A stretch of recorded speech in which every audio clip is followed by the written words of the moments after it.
which is another question we got, is why do they come in different doses? And again, the dose you take again is dependent. Some people, so the way they work is you start on the lowest dose. You must always start on the lowest dose if you're starting a GLP-1 medication, because of those effects on the gut, especially that's slowing down the gut transit.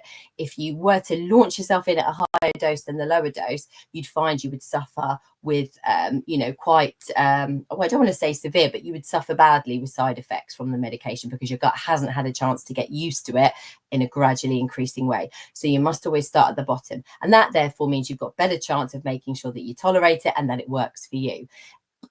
But what's important to know is it doesn't, by starting at the lowest dose doesn't mean you're not going to start losing weight and have appetite control. You start losing weight from the beginning and you go up in dose by several factors. Number one is how you're progressing. Are you losing weight well? Are you doing well on that lower dose? If you are, and you've got no side effects, sometimes you don't have to step up straight away. You might repeat the same dose again. Some people might find actually on the lower dose that they're not got enough appetite suppression. They still don't feel quite in control and they might feel like they're ready to go up. So they'll move to the next dose straight away. You might, on the dose you're on, you might still have some niggling side effects. It's quite common with these medications to maybe feel a bit nauseous sometimes.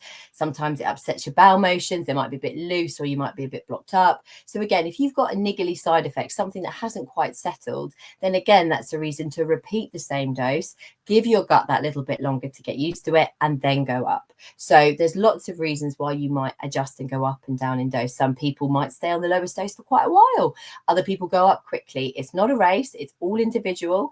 The key here is to be losing weight in a sustainable and safe way, and for you to be feeling in control of what you are doing and how you're managing your weight loss program. So that's what's important. And what we have at the Slimming Clinic is a team of doctors and dietitians and a team that have been working in weight loss for several years that understand this and can help you understand how best to take your medication, because we all know that there's a variety of places you can go now to find this type of medication, and you don't always get the support that really will make that difference. Because if we're taking a medication that reduces our appetite and we're eating less, it may just be that we're just eating less of what we were eating before. Now, you will lose weight by simply eating less if we think of the simple science of how to lose weight, less calories in. But if you're not changing up what you're eating, if you're not looking at making sure you're getting all the nutrients you need, because if you're eating less and you're not getting all the nutrients, you might find that you start to struggle with symptoms because you're missing out on some key nutrients. So you've got to pair this medication up, this investment you've made in yourself, this investment you've made in the time and the money, of sourcing this medication. If you bought it in the private sector, you've got to team that up with making those correct changes to those other pillars that support it.